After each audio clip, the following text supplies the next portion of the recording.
अस्सलामु अलैकुम वरहमतुल्लाहि वबरकातुहू।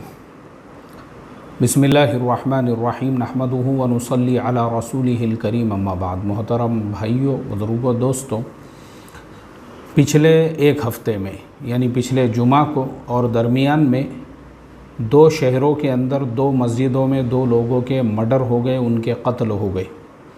पिछले जुमा का वाक़या है बुलंदशहर के खुर्जा का, जहाँ पे मस्जिद के अंदर 65 साला इदरीस, उनके ऊपर गोलियों से अटैक किया गया, हमला किया गया और मस्जिद में उनको कत्ल कर दिया गया। और दूसरा जो वाक़या है वो वाक़या है बेंगलुरु का, जहाँ पे मरने वालों का नाम अय्यूब ख़ान और मारने वाले का नाम मतीन ख़ान है, जो उनका भतीजा है रिश्ते में।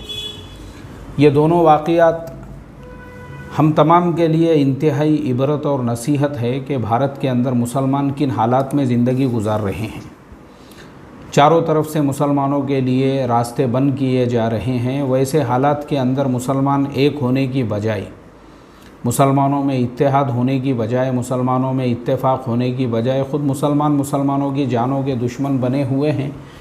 इसीलिए मुसलमानों पर अल्लाह का अज़ाब आया हुआ है। मुसलमान ये जो हालात का शिकार है ये गैरों की वजह से नहीं है। मुसलमान इस चीज़ को लिख कर रखे अपने पास, ये मुसलमानों के अमाल का नतीजा है। मुसलमान ख़ुद मुसलमानों के दुश्मन बने हुए हैं। 65 साल के इदरीस, जिनके ऊपर बुलंदशहर में हमला किया गया, अटैक किया गया, जिनकी जान ले ली गई, मुझे आप बताओ ऐसा कौन सा मसला था कि मस्जिद के अंदर उनके ऊपर हमला करके, अटैक करके उनकी जान ली गई। और अय्यूब ख़ान बेंगलुरु में जिनको कत्ल किया गया, उनको कत्ल करने वाला उनका भतीजा मतीन ख़ान था। और मसला सिर्फ़ इतना था कि अय्यूब ख़ान एक मस्जिद के सदर थे और मतीन ख़ान ख़ुद सदर बनना चाहता था।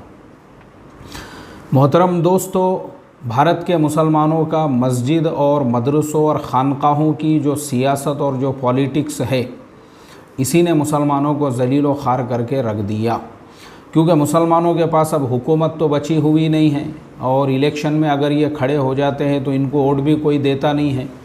अब जब इनको ना कोई वोट देता है, ना कोई जो है इनका वज़न है, ना कोई इनकी पॉलिटिकली कोई हैसियत है, क्योंकि जो पार्टियां हैं इनको सदर सेक्रेटरी भी नहीं बनाती है। इस वजह से अब ये बेवज़न कौम, इनको अपना वज़न बनाना है। कहाँ वज़न बनाना है? अब वज़न बनाने के लिए जगह बाकी है तो मस्जिद, या तो मदरसा, या तो दीनी तहरीकें, दीनी जमातें, दीनी तंजीमें। अल्लाह हिफाजत फरमाए। बहुत सारे लोग ये कहते हैं कि भारत में ज़ालिमों पे अल्लाह का अज़ाब। ज़ालिमों पे क्यों अल्लाह का अज़ाब आएगा जब तुम खुद ज़ालिम हो? तुम खुद ज़ालिम हो भाई। ऐसा नहीं है कि मुसलमान मज़लूम है भारत के अंदर। जो मुसलमान कहता है हमारे ऊपर, अरे तुम खुद तुम्हारे एक दूसरे के ऊपर जुल्म कर रहे हो। मैं आपको ऐसे बेशुमार वाक़यात बता सकता हूँ। महाराष्ट्र के एक ज़िले में मस्जिद की 478 एकड़ ज़मीन बेच दी गई, जो मस्जिद का इनाम है। बेचने वाले कौन? मुसलमान। और जो पूरे पेपर वगैरह बनाने वाले कौन? मुसलमान। अब मुझे आप बताइए, जो कौम मस्जिदों की ज़मीनें बेचकर खा जाए, उनके ऊपर अल्लाह का अज़ाब आएगा या नहीं आएगा? आप मुझे बताओ, ज़ालिम कौन है? ज़ालिम किसे कहते हैं? ज़ालिम उसे कहते हैं कि कोई अगर मस्जिद की उस ज़मीन पे कब्ज़ा कर लेता तो कह सकते थे कि हाँ ये ज़ालिम है। लेकिन जो लोगों ने ख़ुद ज़मीनों को बेच दी है मस्जिदों के, वो ख़ुद ज़ालिम हैं। कि आपके पास में मस्जिद की एक ज़मीन अमानत के तौर पर है और तुम उसको बेच रहे हो, मुसलमान ख़ुद ज़ालिम हैं। फिर उसके बाद में अय्यूब ख़ान साहब जो एक मस्जिद के सदर थे। अब मस्जिदों की जो हमारी पॉलिटिक्स और सियासत है, चूँकि मैंने बताया हूँ इलेक्शन में खड़े रहे तो कुत्ता भी वोट देता नहीं। बेवज़न कौम, कोई पार्टी इनको सदर सेक्रेटरी बड़े ओहदों पे, बड़े पोस्ट पे बिठाती नहीं है।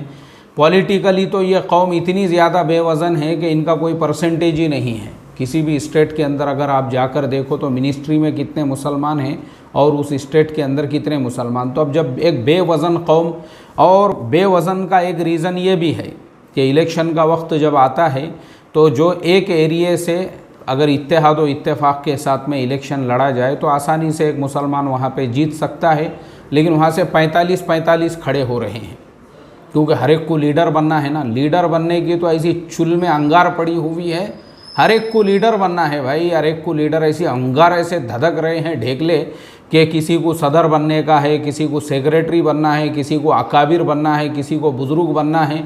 इन्हीं सारे चक्करों के अंदर खुद एक दूसरे के दुश्मन बन के बैठे हुए हैं। इसीलिए इत्तेहाद व इत्तेफाक से अगर किसी एक को खड़ा किया जाए वो आसानी से जीत सकता है, मगर नहीं, अब पूरी बोले अपनी चोटिंग है, फिर खड़े रहो।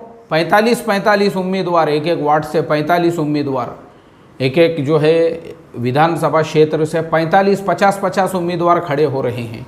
बेवज़न कौम, जिसके अंदर कोई शुऊर नहीं, जिसके अंदर कोई फ़हम नहीं, जिसके अंदर कोई समझ नहीं। अब जब पॉलिटिकली बेवज़न हो गए, अब वज़न अपना बनाना है तो कहाँ बनाने का है? मस्जिदों में बनाओ वज़न। अब मस्जिदों को साजिशों का अड्डा बनाओ, मस्जिदों को पॉलिटिक्स का। इसीलिए आज हमारी मस्जिदों से जो निकलने वाली आहें हैं और जो दुआएं हैं वो बेअसर इसीलिए हैं क्योंकि वो मस्जिद सियासत का अड्डा बनी हुई है। वो मस्जिद में दिल मिले हुए नहीं हैं। कुत्तों और सूअरों और भेड़ियों के जैसे दिलों के अंदर कीना और कपट भरा हुआ है एक दूसरे के लिए। तो जो मस्जिद सियासत का अड्डा बन रही है, जिस मस्जिद के अंदर खुद जो है इस तरह के लड़ाई झगड़े चल रहे हैं बड़ा बनने के लिए, और मुनाफिकों की भरमार हो जिन मस्जिदों के अंदर, जो खुद मुनाफिक जो है जहाँ पे इस तरह से निफाक भरा हुआ है दिलों के अंदर, कहाँ से अल्लाह की मदद और नुसरत आएगी? मेरा सवाल है आपसे। क्योंकि बेवज़न कौम, अब इनको वज़नदार बनना है तो मस्जिद का के अंदर बोले यार घुसाओ मुझे किसी भी तरह से मस्जिद का मिंबर बोलकर, किसी भी तरह से मुझे जो है किसी भी तरह से सदर बनाओ मस्जिद का, किसी भी तरह से सेक्रेटरी। कुत्तों के जैसे झगड़े, कुत्ते कैसे झगड़ते, कुत्ते गोश्त की दुकान के बाहर, ऐसे आपको ये झगड़ते हुए लोग मिलेंगे। और ज़ाहिर में आपको अच्छे नज़र आएंगे, जुब्बे है, टोपिया है, और बहुत सारे तो आपको जो है देख के लगेगा वाकई में भी यार कपड़े वगैरह तो सब बराबर है, फिर ये कुत्तों के जैसे क्यों झगड़ रहे? तो पता चला इनको बड़ा बनने का है, किसी को सदर बनना है, किसी को सेक्रेटरी बनना है। और इसीलिए मतीन खान ने जो अपने सगे चचा अयूब का मर्डर किया, वो सिर्फ़ इस वजह से क्योंकि चचा जो है वो सदर बन के बैठे हुए थे। भाई भतीजे को भी अब पूरी चुल में अंगार पड़ी होंगी ना इसको भी, क्योंकि इसको जो है चचा की कुर्सी हथियाने का और इसको बड़ा बनने का था। तो इसके लिए बड़ा बनने का एक ही इसको रास्ता नज़र आया कि अयूब खान की जान ले ली जाए, तो अयूब खान का मर्डर कर दिया गया। अल्लाह हिफाजत फरमाए रे भाई, अल्लाह हिफाजत फरमाए। एक बेवज़न कौम, एक बेवज़न कौम, एक जलील कौम जिसकी कोई वज़न नहीं रहा इस मुल्क के अंदर, सिर्फ इसी वजह से क्योंकि इस कौम ने जो है जब सियासत में बेवज़न हो गई तो इस कौम ने मस्जिदों को, इस कौम ने मदरसों को, इस कौम ने जो है खानकाहों को, इस कौम ने दीनी तहरीकों को, दीनी तंजीमों को अपने सियासत का अड्डा बनाया, बड़ा बनने का अड्डा बनाया। अंगार पड़ी हुई है, अलकाब की अंगार पड़ी हुई है, बड़ा बनने की बड़ा बनने की जो है ना, इसी वजह से। और दूसरा कोई अगर समझो आगे जा रहा है, अब उसकी टांग कैसे खींचना है, उसके पैर कैसे कतरना है, उसको कैसा जो है बेवज़न करने के लिए साजिश है, उसके लिए जो है मशवरे, उसके लिए प्लानिंग, यही काम हम करते आ रहे हैं। और इसीलिए फिर अल्लाह का अज़ाब आया हुआ है, कुत्तों की मौत मर रहे हैं। अल्लाह रहम का मामला फरमाए रे भाई, अल्लाह इस कौम को समझ आता फरमाए। और अल्लाह ताला ये जो मस्जिदों की सियासत और मस्जिदों का पॉलिटिक्स है, मैं कहता हूँ ना, ये सियासत और पॉलिटिक्स करने वालों से शराब खानों में बैठे हुए जो बेवड़े हैं, वो ऐसे सफ़ेद जुब्बा पोशों से 1000 गुना ज़्यादा अच्छे हैं।